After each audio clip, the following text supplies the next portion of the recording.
बिस्मिल्लाहिर्रहमानिर्रहीम। अस्सलाम वालेकुम नाज़रीन, प्रोग्राम में आपको खुशामदीद कहते हैं। बात करेंगे आज़ाद जम्मू कश्मीर में इस वक्त जो ओहदों की जो जंग जारी है, तीन बड़े स्टेक होल्डर के सामने अब मामला आ गया है चेयरमैन इन्वेस्टमेंट बोर्ड का, बोर्ड ऑफ इन्वेस्टमेंट का, और इस तरह के बाकी ओहदे भी हैं। आपने देखा होगा जो मीरपुर डेवलपमेंट अथॉरिटी है, फिर मुजफ्फराबाद डेवलपमेंट अथॉरिटी है, वहाँ पर भी आपस में तीनों ग्रुप्स में जो है वो कुछ ना कुछ चपकलिश चलती रही है।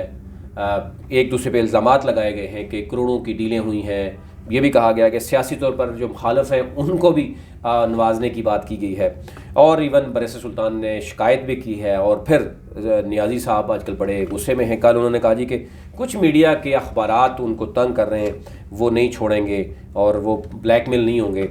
लेकिन ज़ाहिर है ये भी तस्दीक शुदा है कि उनके कुछ करीबी लोग सियासत में मदाखलत भी कर रहे हैं, जिस हवाले से लोगों ने कहा है कि हम उसको एक्सपोज करेंगे। और ये नियाज़ी साहब को देखना होगा कि उनके प्राइम मिनिस्टर ऑफिस में कौन कौन से लोग बैठते हैं, किन लोगों की वहाँ पे खाने होते हैं, कौन से लोग वहाँ पे बर्थडे सेलिब्रेशन करते हैं। तो जो लोग प्राइम मिनिस्टर ऑफिस में होंगे उन्हीं पे ही बात आएगी, और अगर वो प्राइम मिनिस्टर ऑफिस में नहीं होंगे तो उन पर बात नहीं आएगी।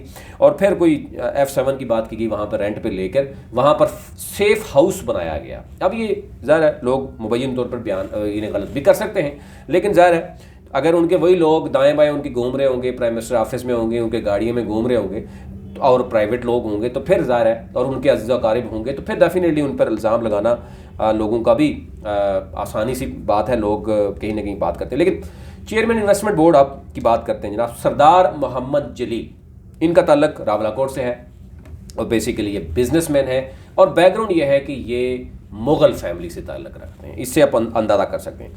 और बैरिस्टर सुल्तान जिनके लिए चाह रहे हैं वो हैं जनाब जावेद चौधरी, जो कि साबिक सदर हैं चैम्बर ऑफ कॉमर्स के, और ये साबिक DG MDA भी रह चुके हैं। और इनके लिए चाह रहे हैं सरदार यानी बैरिस्टर सुल्तान चाह रहे थे कि इनको जो है वो लगाया जाए बोर्ड ऑफ इन्वेस्टमेंट का चेयरमैन।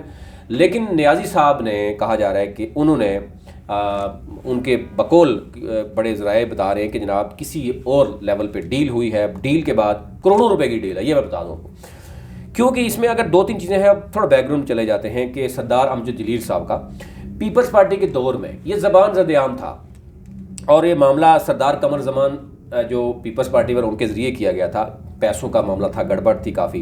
और इन्होंने कहा जा रहा है कि इनको प्लाजा भी इन्होंने सेल कर दिया था सिर्फ इस मकसद के लिए कि वो कौंसल में आएंगे। लेकिन वो मामला इस हद पर हुआ, मीडिया ने बहुत ज़्यादा उछाला, बहुत ज़्यादा बात ओपन हो गई। इनके जो दावतें थी, इनकी जो ट्रैवलिंग थी जिन जिन लोगों के साथ, फिर उन्होंने इनका साथ छोड़ना शुरू कर दिया, क्योंकि डायरेक्टली वो इन्वॉल्व हो जाते हैं। जब आपको पता है बहुत ज़्यादा किसी के ऊपर कीचड़ उछालेंगे तो डेफिनेटली फिर वो साइड मार जाते हैं। अब PTI में पहले ये आए सरदार अमजद जलील साहब, और इन्होंने कुछ बकौल बताया जा रहा है कि इन्होंने कुछ इन्वेस्टमेंट की बैरिस्टर सुल्तान पर, कुछ केक शेक उनके लिए काटे, कुछ हार शार पहनाए, कुछ दावतें की, लेकिन दाल नहीं गली। फिर वो सरदार तनवीर इलियास से जब एंट्री उनकी हुई 2021 के स्टार्ट में, 2020 के एंड में, तो उनके साथ भी उन्होंने कोशिश की कि जो है वो मामला हों कि जो भी ग्रुप उनमें से मजबूत होता है ताकि उनको कहीं ना कहीं एडजस्ट किया जा सके। एज सच उनका वोट बैंक नहीं है, एज सच उनका पॉलिटिकल कैरियर नहीं है, वो सिर्फ एक ही उनकी जो क्वालिफिकेशन है वो उनकी क्वालिफिकेशन है कि उनके पास पैसा है। और सियासत में, और स्पेशली कश्मीर की सियासत में आपको पता है फिर कि पैसा हो तो बाकी चीज़ें जो है ना छुप जाती हैं आहिस्ता करके। तो यूँ यानी दूसरा उनके पास इस वक्त टाइटल है वो मुग़ल का है, और वो वाहिद वहाँ पर मुग़ल है जो वाज़ेनत बाकी सारे जो है वो सुदज़ाई फैमिली से तल्लुक़ रखते हैं। तो यूँ जो है ये कहा जा रहा है कि वहाँ पर इनको अहमियत वो हासिल है। वफाकी वज़ीर अली बिन गंडापुर के साथ भी इन्होंने काफ़ी हद तक कोशिश की, करीब होने की, उनकी भी दावतें शावतें करने की कोशिश की। वो बाहर नहीं जाते तो फिर उनके पास ही जाते रहे। अब उसमें वफाकी वज़ीर अली बिन गंडापुर पर जितने भी इल्ज़ाम लगे, फिर वो आहिस्ता सा करके वो गिलगित बल्तिस्तान हो या कश्मीर हो, वो धोते गए। वो कोशिश करते रहे, जो ही इल्ज़ाम आता था वो लोगों से मिलना छोड़ देते थे। तो अभी जो है वो बताया जा रहा है कि अब्दुल क़य्यूम नियाज़ी साहब जो वज़ीर-ए-आज़म हैं, उनके करीबी लोगों ने, अब करीबी लोग कौन से, जो वज़ीर-ए-आज़म हाउस में बैठते हैं, ये मैं आपको बता दूं, कोई ओहदा नहीं उनके पास। ये नियाज़ी साहब ने खुद बताना है कि उनके लोग वो क्या करते हैं यहाँ पे, वो F7 में क्यों बैठते हैं। उन्होंने रेंट पे लेकर या ख़रीदने के बाद या किसी भी बंदे के पास अगर वो सेफ हाउस बनाया है कि जनाब यहाँ पर आ जाएँ बात करेंगे, तो फिर क्या होगा। फिर तो ये उनको भी थोड़ा सा नज़र रखनी चाहिए अपने लोगों पर भी, अपने भाई पे भी नज़र रख लें, अपने भतीजों पे नज़र रख लें, अपने कई करीबी लोगों पे नज़र रखेंगे तो शायद उनको ये कहने की ज़रूरत नहीं पड़ेगी। तो अब ये कहा जा रहा है कि जनाब एक डील मुकम्मल हो गई है। उन्होंने अप्रूवल देने के बाद चीफ सेक्रेटरी को भी भेज दिया है कि जनाब इनको लगा दिया जाए सरदार अमजद जलील साहब को, लेकिन वहाँ पर चीफ सेक्रेटरी ने होल्ड कर लिया है मामला।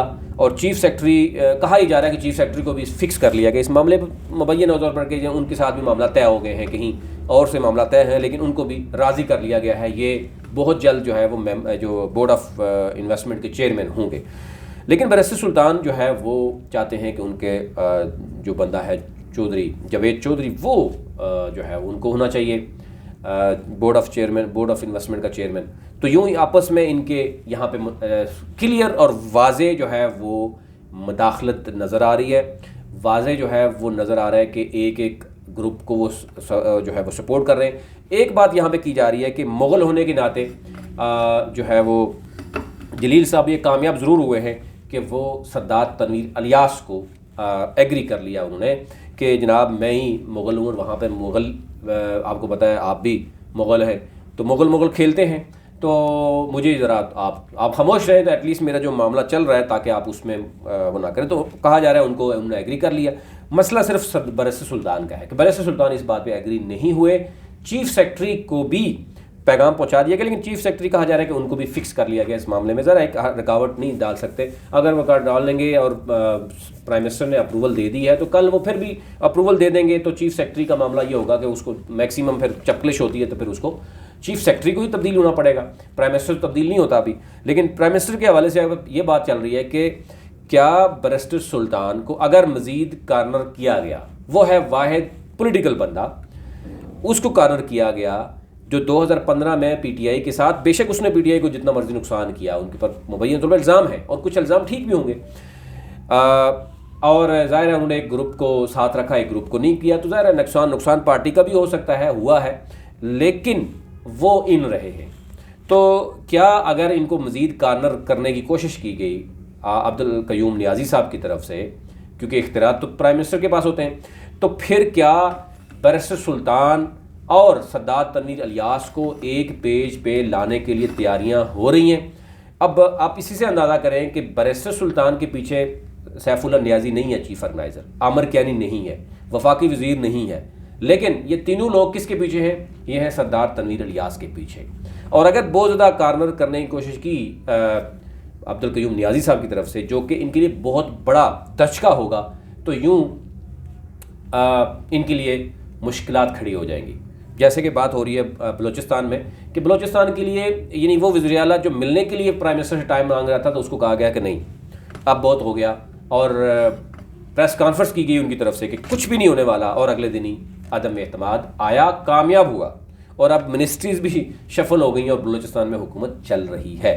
तो कहने का मतलब है वो लोग जो ये समझते थे, हमने भी उसने सवाल किया कि जनाब इस तरह नहीं हो सकता इतने जल्दी प्राइम मिनिस्टर, तो उन्होंने कहा कि यार इतना भी नहीं है कि प्राइम मिनिस्टर जो है वो इस हद तक मुदाखलत करेगा कि नियाज़ी ही चाहिए। तो अगर ये सारे लोग उन्होंने मिल गए, बैरिस्टर सुल्तान और सरदार तनवीर इलियास को अगर किसी ने एक पेज पे ले आए, तो फिर डेफिनेटली अब्दुल कयूम नियाज़ी की जगह नहीं बनेगी।